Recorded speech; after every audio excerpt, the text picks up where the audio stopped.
They won't let me out. They won't let me out. They won't let me out. No, they won't let me out. They won't let me out. They won't let me out. They won't let me out. No, they won't let me out. They won't let me out. They won't let me out. They won't let me out. No, they won't let me out. They won't let me out. When you saw me walking in, they won't let me out. Locked up. Anybody else? Sweetheart, what went through your mind? What was going on?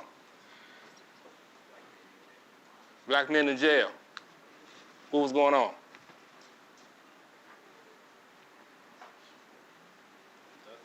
Nothing really. Anybody else? What thought went through your mind when you saw me walking in? Yes, sir. Hard for me to move forward. Anybody else? See on the screen, see this workshop today. This is real. Forget the sugarcoating. I'm not here to stand up in front of you and tell you a lie. You have 3 choices in life. Get an education, get locked up, or end up in a cemetery dead. Those are your only 3 choices. And I can come in here and say, yeah, you know, you need to go to college. I want you to go to college. Or graduate from high school, take up a trade. I want you to further your education. But I'm not going to sit here and lie to you and tell you if you don't graduate, you're going to be okay, because you're not. What's that? The R, what's the word? The what? Now, would you like for me to come here and be fake? What do you want today? You want to learn the what? This page is rated what? R. For the what? The realness. Because the reality of the matter is, for a lot of people in this room, this your last stop. Those handcuffs and outfit, it's real. It's real. I mean, he helped me out. They probably won't even do that. And see, we go into class every day. We think it's a game, and we think it's a joke. And they sitting there waiting for you because you think it's a joke and you think it's a game. Somebody help them out. Style. Stand up. Stand up. Style. Stand up. What kind of attitude? Positive attitude? Stand up. Positive attitude. Now, before you sit down, I want you to say the word. Okay? What was your word? Respect. Have a seat. What was your word? Accountable. Smart and composure. Hardworking. Humble. Follower. What's that? Style. Characteristics. Okay, you got to have a cool style. Positive attitude. So, the question you need to ask yourself, are you showing all these behaviors in the classroom? And if you're not, why not? Because, see, everyone in this room, see, what I like about talking to high school kids, see, you know better. See, that's the reality. When you're at elementary school, they kind of, but when you're in high school, see, when you know better, you do better to be more better. That's real. See, when you know better, you what? Hold on. When you to be, okay. When you know better, you do better to be what? Okay, let's say it again. When you to be, let's say it again. 1, 2, 3, say it like you mean it. 1, 2, 3. You to be. And that requires the C word, which is change. See, when you know better, you do better to be more better, but that's going to require some people in this room to change. And you're going to have to start exemplifying or showing the characteristics that you stood up and talked about. Because see, everyone in this room has something good about themselves. See, a lot of you don't even know my whole story. I'll give you a little bit. I was raised in a 2-parent household till the age of 9. My dad was physically abusive to my mother. And I grew up in elementary school watching my father beat my mother. So at the age of 9, she was diagnosed with cancer. Doctor gave her 4 years to live. My father left my mother, and I had to raise my mother. I had to watch my mother go from being alive to dying. My mother died when I was in middle school. The phone rang at 2:15 in the morning. And the doctor said Annie Mae Marsh had expired. My mother had cancer. And my trifling father, who was trifling, left. So I had to raise my mother. I was giving my mother 20-something pills a day when the cancer got so bad. It started on her feet and ate her whole body up. So I understand. And I could have said, you know what, I'm gonna use that excuse not to be successful, but I didn't. There's a lot of other things that happened between them, but I just want you to understand that I had to change. Man, I was mad. I'm still, my father died 2 years ago. Thank God we got to a point where we was able to forgive him. We had a good relationship. But it took him a while to say, my father never said he was sorry. He said, I wish I could have done something different. Why settle for what? When what is free? And education is your success. And it's free.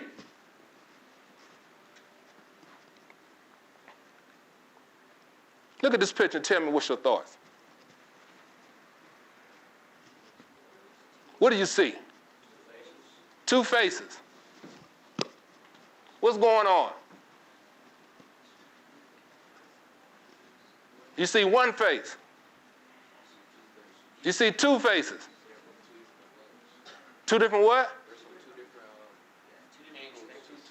Two different angles.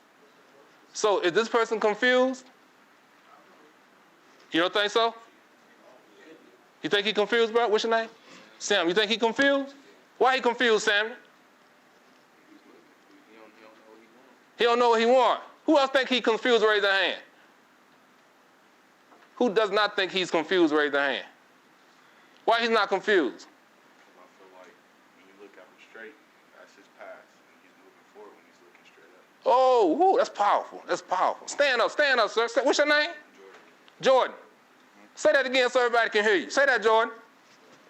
Hold on, Jordan. Jordan, come down to the front, man, because I want everybody to hear this. Oh, that's right. You know what? Good job. That's right. Jordan, you don't have to come up to the front. Test. Thank you. So when he's looking straight at you, it's like, when he's looking straight at you, it's like his past, and when he's looking straight forward, it's like his future. Like he's past that.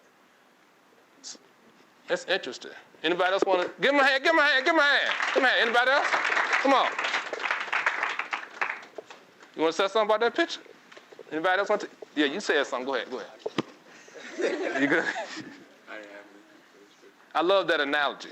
I'm going to give you a T-shirt. No, everybody going to participate. Now I want a T-shirt, Dr. Clay, whatever. Okay, now. That's a good analogy. Define trauma and share examples. So we saw a picture of an individual, and Samuel said, well, he's putting his past behind him and he's looking forward. So how do we deal with trauma? What is trauma? What's trauma, sir?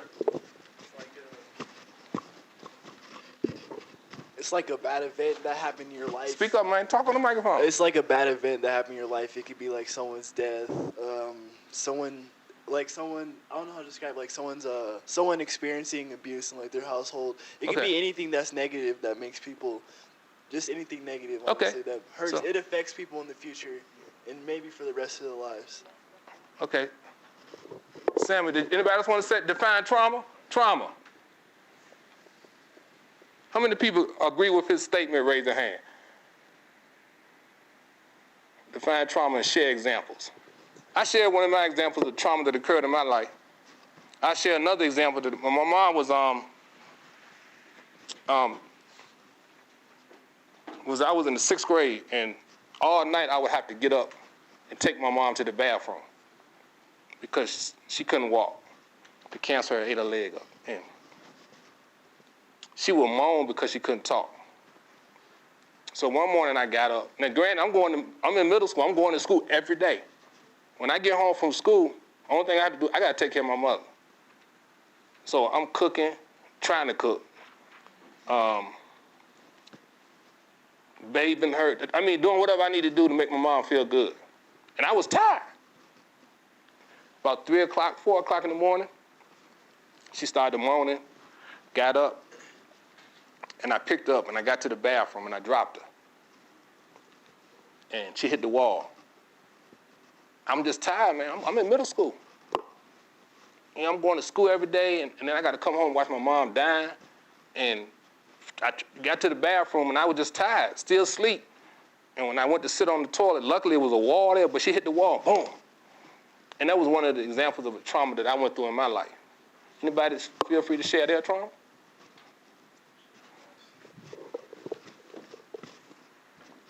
My grandmother's death a month ago. She actually had liver cancer. I would actually stay at my grandma and grandpa's house with her, and I would help my grandfather take care of her. It was hard. It was hard.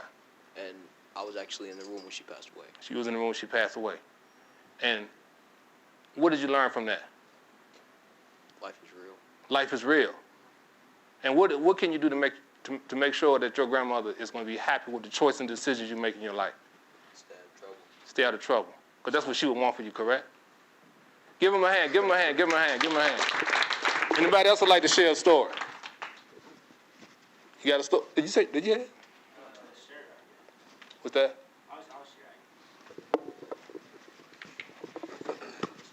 Doesn't matter what it is, just whatever.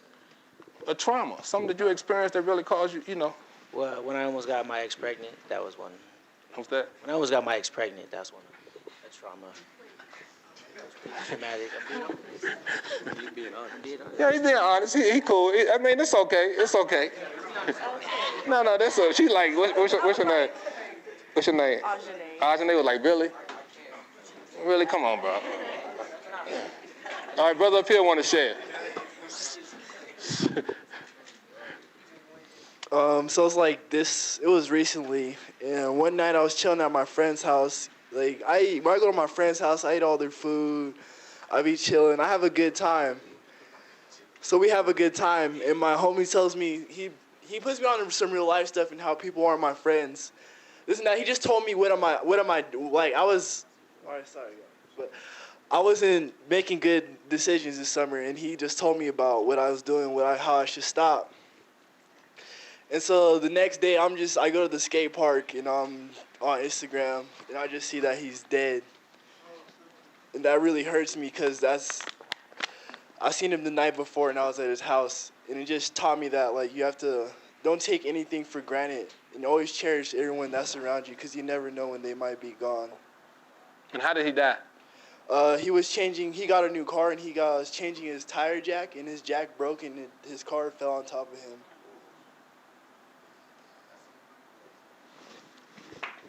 Give him a hand, give him a hand. So, and see, that's why it's important. How do most people deal with trauma? Silent. We become silent. We keep it in. Number 2 says you do what? What does number 2 say? Number 3. Oh, man, I'm good, dog. Man, I'm good. No, you bad. You jacked up in the inside. And you acting like you good. Number 4, we do what? Keep it a secret. Now I'm going to show you this video I made.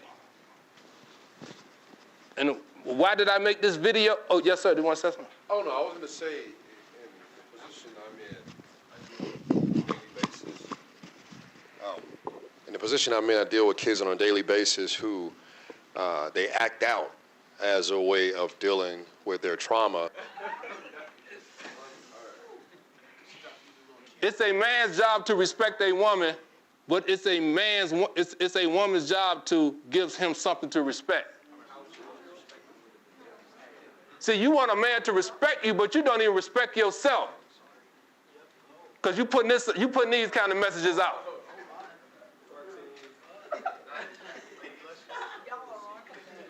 No, somebody said, well, Dr. Clay, I shouldn't be showing this. Yeah, I need to show it because, see, you know someone that's doing this.